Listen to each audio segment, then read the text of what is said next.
നെന്മാറ ഇരട്ടക്കൊലക്കേസിൽ പ്രതി ചെന്താമര ഒടുവിൽ ജയിലിലായി. പ്രതിയെ 14 ദിവസത്തേക്കാണ് കോടതി റിമാൻഡ് ചെയ്തത്. മുൻകൂട്ടി തയ്യാറാക്കിയ പദ്ധതി അനുസരിച്ചാണ് പ്രതി സുധാകരനെയും ലക്ഷ്മിയെയും കൊലപ്പെടുത്തിയതെന്ന് പോലീസ് വ്യക്തമാക്കുന്നു. ഭാര്യ പിണങ്ങിപ്പോയതിന് കാരണക്കാർ സുധാകരന്റെ കുടുംബമെന്ന സംശയമാണ് കൊലപാതകങ്ങൾക്കെല്ലാം കാരണം.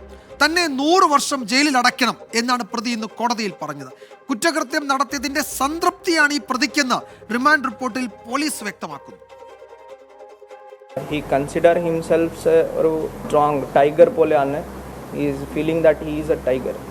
He considers himself as a tiger. ഇതാണ് SP അജിത് കുമാർ ചെന്താമരയെ പറ്റി പറഞ്ഞത്. 1.5 ദിവസത്തോളം പോലീസിനെയും നാട്ടുകാരെയും അതിവിദഗ്ധമായി കബളിപ്പിച്ച് ഒളിവിൽ കഴിയുകയായിരുന്ന പ്രതി തന്ത്രശാലി തന്നെ എന്ന് പോലീസ് പറയുന്നു. എങ്കിലും കേരളത്തെ നടുക്കിയ ഇരട്ടക്കൊലക്കേസിലെ പ്രതിയെ പിടികൂടാൻ കഴിഞ്ഞതിന്റെ ആശ്വാസവും പോലീസിനുണ്ട്. നല്ല എക്സ്പേർട്ടാണ്. ഇയാൾക്ക് ആ സ്ഥലം ഒരു വനപ്രദേശം കൃത്യമായിട്ട് അറിയാം. So he knows how to hide. പോലീസിന്റെ തിരച്ചിൽ ഉൾപ്പെടെയുള്ള നീക്കങ്ങൾ ചെന്താമര അതിസൂക്ഷ്മമായി നിരീക്ഷിച്ചു. കാടിനുള്ളിൽ പതുങ്ങിയിരുന്നുവെന്ന് ചെന്താമര പോലീസിനോട്. രാത്രി 8 മണിയോടെ ചെന്താമരയെ കണ്ടെന്ന് നാട്ടുകാർ. ഓടിമറഞ്ഞത് ചെന്താമരയെ ഉറപ്പിച്ചതോടെ കാടിളക്കി നാടിളക്കി തിരച്ചിൽ. 1.5 മണിക്കൂറിലേറെ തിരച്ചിൽ നീണ്ടു. പക്ഷേ ചെന്താമരയെ കണ്ടെത്താൻ കഴിഞ്ഞില്ല. ഇതോടെ പോലീസ് തെരച്ചിൽ നിർത്തി. വിശപ്പ് സഹിക്കാനാകാത്ത ചെന്താമര പോലീസ് തെരച്ചിൽ നിർത്തിയെന്നറിഞ്ഞതോടെ ഭക്ഷണം തേടി പോത്തുണ്ടി മലയിറങ്ങി. ഒടുവിൽ 35 മണിക്കൂറിന് ശേഷം 2 രാത്രിയും 2 പകലും കഴിഞ്ഞ് ചെന്താമര വലയിലായി.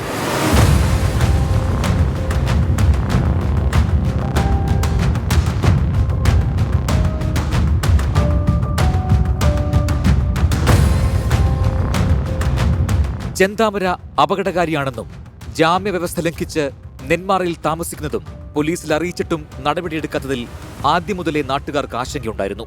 പിന്നാലെ നടന്ന ഇരട്ടക്കൊലപാതകവും ചെന്താമര ഒളിവിലായതും ജനങ്ങളെ പ്രകോപിതരാക്കി.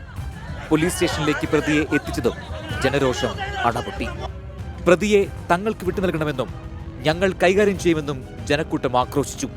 ഒടുവിൽ വളരെ പണിപ്പെട്ടാണ് പോലീസ് ജനക്കൂട്ടത്തെ ശാന്തരാക്കിയത്.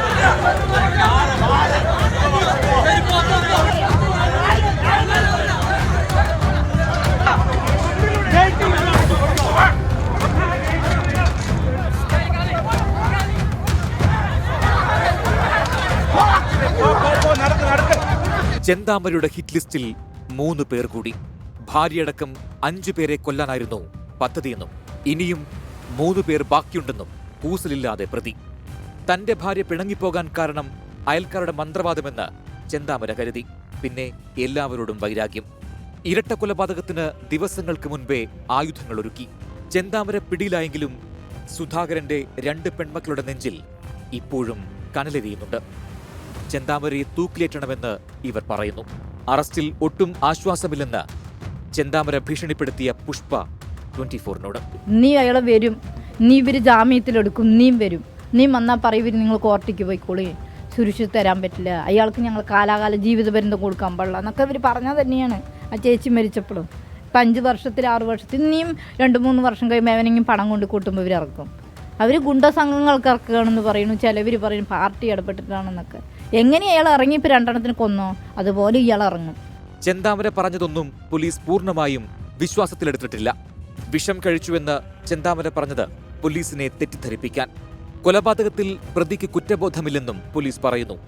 ശൗര്യവും ആക്രമണ സ്വഭാവവും മുൻനിർത്തി സ്വയം കടുവയെന്ന് വിശേഷിപ്പിക്കുന്ന ചെന്താമരയിൽ ചോദിച്ചറിയാൻ ഇനിയുമുണ്ട്. പോലീസിന് ഏറെ നാണക്കേടുണ്ടാക്കിയ കേസിൽ തുടർ നടപടികൾ നിർണായകമാണ്.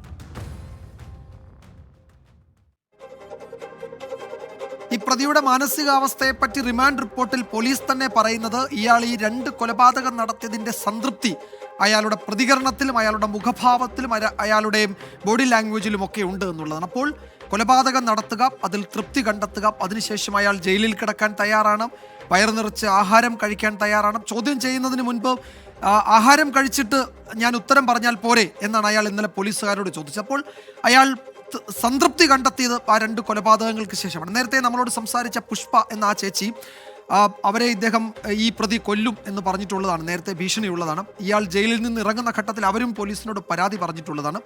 അപ്പോൾ ഇനിയും ഇയാൾ ജയിലിൽ നിന്ന് ഇറങ്ങില്ല എന്നെന്ത് ഉറപ്പാണ് എന്ന് നാട്ടുകാർ ചോദിക്കുന്നുണ്ട്. അതിന് മറുപടി പറയേണ്ടത് പോലീസാണ്.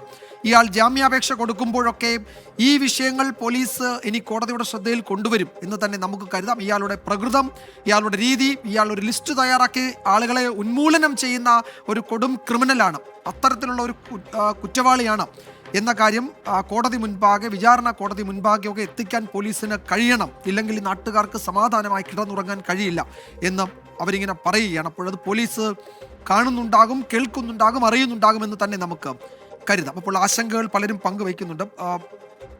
പോലീസിനേക്കാൾ ബുദ്ധിയുള്ള പ്രതി എന്നാണ് അബ്രഹാം തോമസ് പറയുന്നത്. ഇപ്പോൾ പലരും ഈ പോലീസിൻ്റെ വീഴ്ചയൊക്കെ ചൂണ്ടിക്കാട്ടി ധാരാളം പ്രതികരണങ്ങൾ ഈ വിഷയത്തിൽ വരുന്നുണ്ട്.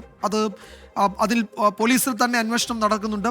SHOയെ ഇന്നലെ സസ്പെൻഡ് ചെയ്തിട്ടുണ്ട്. കൂടുതൽ നടപടി ഉണ്ടാകാനുള്ള സാധ്യതയൊക്കെ ഉണ്ട്. അതിൽ ആ വഴിക്ക് തന്നെ അന്വേഷണം പോകട്ടെ. അപ്പോൾ ഗൗരവമുള്ള ഇടപെടൽ തുടർന്നുണ്ടാകും. ആദ്യഘട്ടത്തിൽ വീഴ്ച ഉണ്ടായെങ്കിൽ അതൊക്കെ പരിഹരിക്കുന്ന മട്ടിൽ തുടർന്നുള്ള ഇടപെടൽ ഉണ്ടാകുമെന്ന് നമുക്ക് പ്രതീക്ഷിക്കാം. അതാണ് ഈ ഘട്ടത്തിൽ നമുക്ക് പറയാനുള്ളത്.